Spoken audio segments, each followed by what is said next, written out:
arthroscopic all-suture anchor technique for unstable ramp lesions with medial meniscal defects. Diagnostic arthroscopy was performed using a standard anterolateral portal for the 45 degrees arthroscope, and the pattern of meniscal tears were evaluated by carefully probing the meniscal tissues. The posteromedial compartment was assessed through the trans-notch view. A 20-gauge spinal needle was inserted into the posteromedial compartment of the knee and used as a probe to assess instability of the menisco-capsular junction.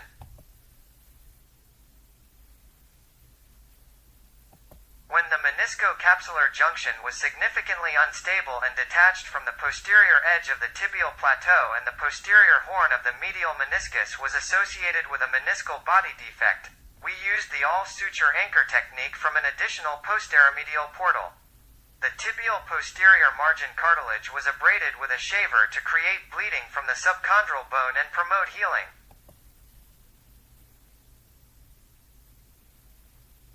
Two or three all-suture anchors were placed at the tibial margin through a posteromedial portal using a curved anchor guide.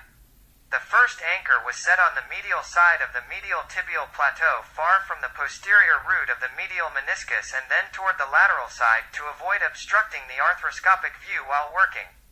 A 90 degrees angled suture hook device loaded with nitinol wire was inserted through the posteromedial portal and passed through the posterior capsule behind the menisco-capsular junction.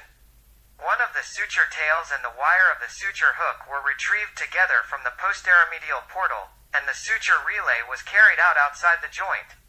The mattress sutures were tied with a sliding knot using a knot pusher, and the suture tails were cut with a suture cutter.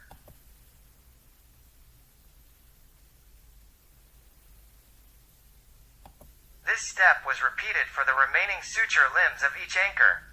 A cannula was not preferred as it limits mobility. However, if the anchor sutures were difficult to retrieve or handle, a cannula was placed on the posteromedial portal.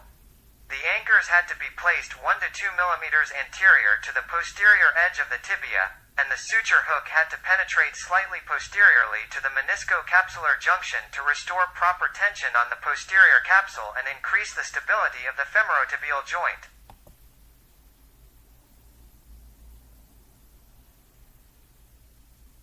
After all the knots were tied, a probe was used to check the stability of the menisco-capsular junction and posteromedial capsule. Second-look arthroscopy and implant removal surgery were performed between 12 and 24 months postoperatively.